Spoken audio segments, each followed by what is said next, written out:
سلام و احترام خدمت شما دوستان عزیز و فرهیخته کانال کافه بیو. فرانکلین دلانو روزولت، یکی از تاثیرگذارترین رهبران قرن بیستم، در سال 1882 در یک خانواده ثروتمند در نیویورک به دنیا آمد. او بعد از تحصیل در دانشگاه‌های کلمبیا و هاروارد وارد دنیای سیاست شد. اما در اوج ترقی وقتی فقط 39 سال داشت، بیماری وحشتناکی به سراغش آمد، فلج اطفال. این بیماری کل بدنش رو درگیر کرد و دیگه نتونست بدون کمک راه بره. اما روزولت یه روحیه تسلیم ناپذیر داشت. به جای ناامیدی این چالش رو تبدیل به یه فرصت کرد. ساعتها تمرین میکرد تا بتونه دوباره روی پای خودش وایسه. این دوره از زندگیش درس‌های بزرگی بهش داد: صبر، مقاومت و همدلی با کسایی که رنج میکشیدن. این تجربه باعث شد وقتی بعداً رئیس جمهور شد بهتر بتونه درد مردم رو درک کنه. سال 1932 آمریکا توی وضعیت فاجعه بار بود.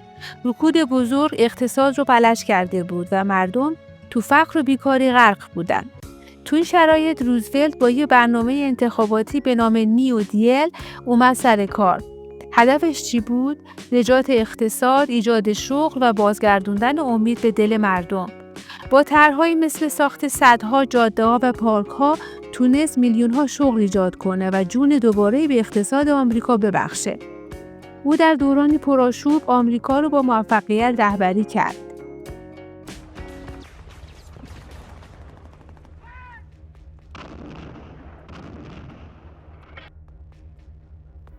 با اوجگیری تنش‌ها در اروپا و آغاز جنگ جهانی دوم، نگرانی‌ها در مورد پتانسیل سلاح‌های جدید افزایش یافت.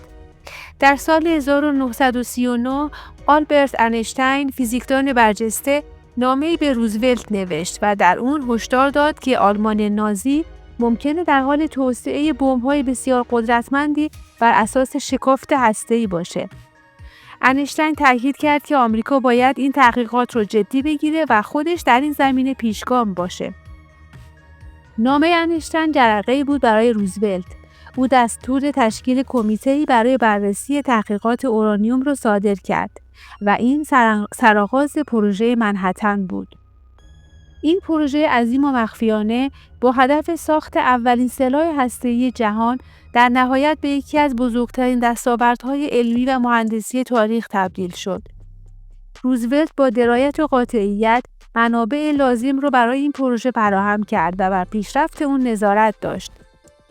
در همین حین نگرانی‌های اخلاقی نیز در میان دانشمندان پروژه شدت گرفت.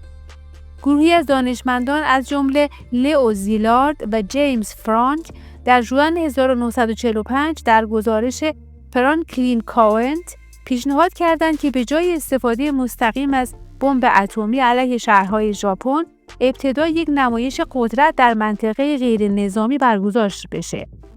هدف از این پیشنهاد نمایش قدرت سلاح جدید به ژاپن و جهان و دادن فرصتی برای مذاکره و جلوگیری از فاجعه انسانی ناشی از استفاده نظامی بود. این دغدغه‌ها نشون دهنده درک عمیق دانشمندان از پیامدهای ویرانگر سلاح هسته‌ای و مسئولیت اخلاقی اونا بود. روزولت تا پایان عمر خودش، یعنی در آوریل 1945، شاهد پیشرفت‌های پروژه منهتن بود، اما فرصت نیافت تا در مورد استفاده نهایی از این سلاح تصمیم گیری کنه. پس از مرگ او، جانشینش هری ترومن مسئولیت این تصمیم خطیر را به عهده گرفت. هرچند ایده نمایش قدرت در جهت بازداری ادامه جنگ توسط ژاپن در اواخر دوران روزولت مطرح شده بود و تست ترینیتی هم قبل از حمله به ژاپن انجام گرفت، اما به دلیل محرمانگی شدید و عدم نمایش عمومی نتونست به عنوان یک ابزار بازدارنده یا عامل تسلیم ژاپن عمل کنه.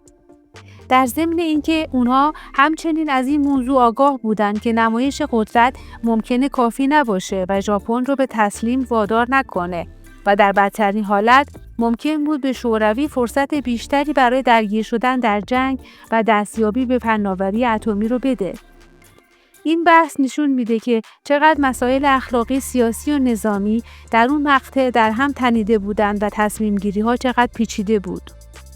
و ترومن با در نظر گرفتن شرایط جنگی و فشار برای پایان دادن سریع به درگیری، علیرغم پیشنهاد برخی دانشمندان برای تست قدرت مجدد، دستور استفاده از بمب اتمی علیه هیروشیما و ناکازاکی را صادر کرد. این اقدام اگرچه به پایان جنگ سرعت بخشید، اما عصر اتم و نگرانی‌های اخلاقی پیرامون اون را هم آغاز کرد. مسیر روزولت از مقابله با رکود تا هدایت کشور در جنگ جهانی دوم و در نهایت موافقت با توسعه بمب اتم داستانی است پر از چالش، تصمیمات دشوار و پیامدهای غیرمنتظره.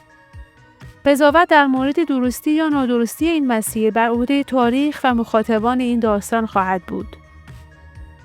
دوستان عزیز، اگه این ویدیو رو دوست داشتین لطفاً لایک بفرمایید و کامنت بذارید و برای دوستاتون هم بفرستید. و اگه به زندگی نامه سیاستمداران معروف دنیا علاقه‌مندید، پیشنهاد میکنم ویدیو وینستون چرچیل رو از همین کانال تماشا کنید. تا یه ویدیو دیگه، خدا نگهدار.